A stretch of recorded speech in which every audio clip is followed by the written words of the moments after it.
Right, okay, so with the last two sessions on the keyboard, we were recognizing where the notes were, trying to find the different notes. We were also looking at the C major and the D major.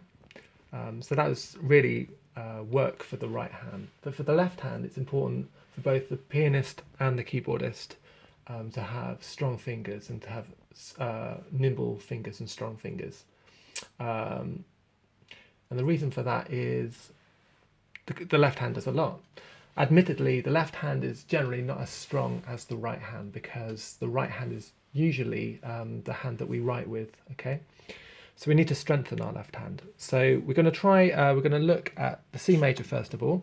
So I'm going to put my fifth finger, my pinky, on the C. Remember, the C is the white before the two black. So we've got one is always the thumb.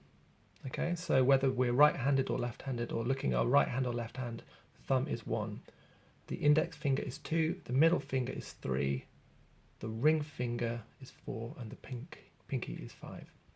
So the pattern of 3-4-3 that we had in the right hand is also that idea of 3-4-3 we find in the left hand, but it's just slightly different.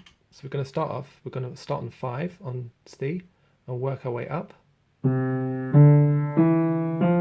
We're going to bring our third finger over,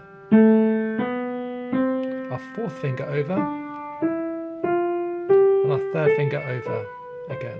So that idea of 3-4-3 is in play. And I'll do that again. Third finger over, fourth finger over, third finger over. Like we did with the exercise where we were not using a keyboard, that idea of practicing and strengthening our fingers. 1, 1, 2, 1, 1, 3, 1, 1, 4, 1, 1, 5, 1, and 1, 2, 3, 4, 5, 4, 3, 2, 1, 2, 3, 4, 5. Doing exercises like that will be useful as well. So it's important to be nimble and strong with our left hand, whether you're a keyboard player or a piano player. Okay. Another thing to practice, and this happens a lot in keyboard music, is that going from chord C to chord G. What I tend to do with my keyboard students is what we call the inverted C chord going to a G, in that we have the 5, our fifth finger on the G, our second finger on the C, and our thumb on the E. This is what we call a second inversion chord of C. The idea of an inverted chord is where you turn something upside down. So if this is our normal, what we call root position C chord, with C at the bottom, the root, like in a tree, the root is right at the bottom.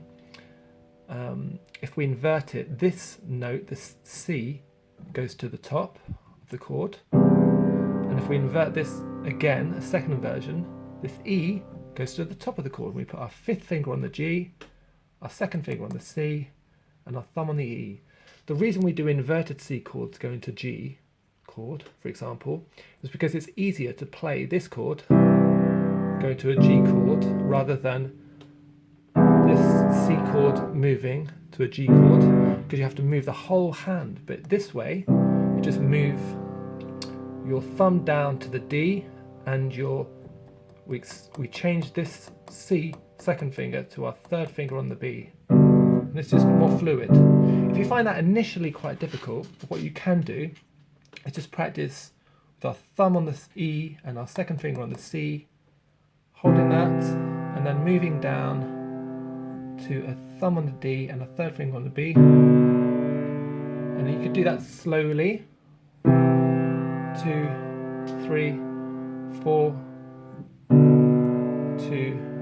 3, 4. And when you're confident with that, so you could do that a few times, say 3 or 4 times, we just put our fifth finger on the G and just play that both times. 2, 3, 4, 2, 3, 4. These are like little keyboard shortcuts, really, to get from chords easily.